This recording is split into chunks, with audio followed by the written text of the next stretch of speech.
How's it going? Today we're going to be talking about the top 5 equipment that you don't need in a budget reef tank. At number 5, while there are many great high dollar options for reef keeping equipment, there are many cheaper alternatives that will get the jobs done just as well. A great example would be any of the Red Sea fish tanks.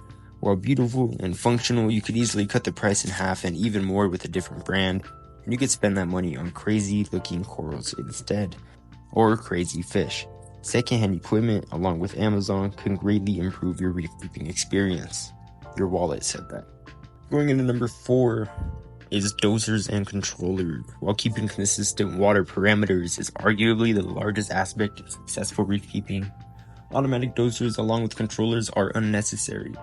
While they provide great information for all reef tanks, they often confuse new hobbyists and continue to make people feel like they can't succeed. Overcomplicating then stressing about something you don't fully understand yet is all too common.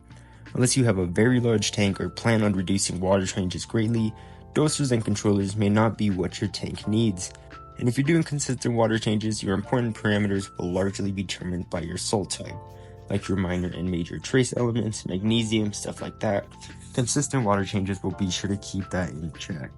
Coming in at number 3, we're going to talk about all-in-one tanks. While they are beautiful and hold large aesthetic potential, they are not the only option for saltwater.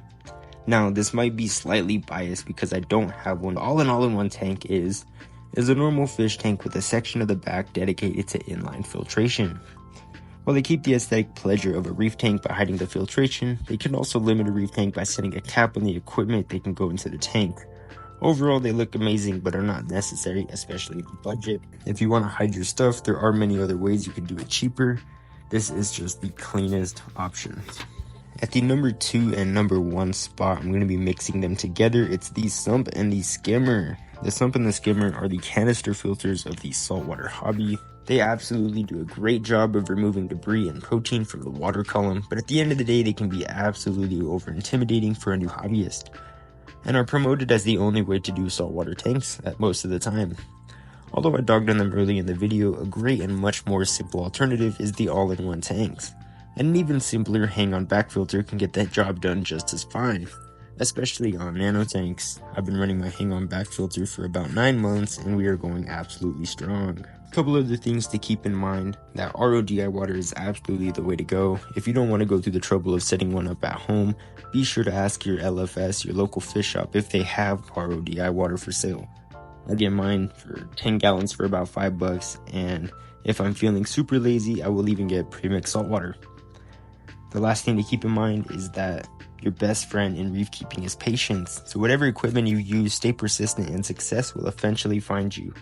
Everybody does it in many different ways, and there is no correct way anymore, since every way has been proven to be successful to somebody, it seems. So just stick to the hobby and get through your struggles.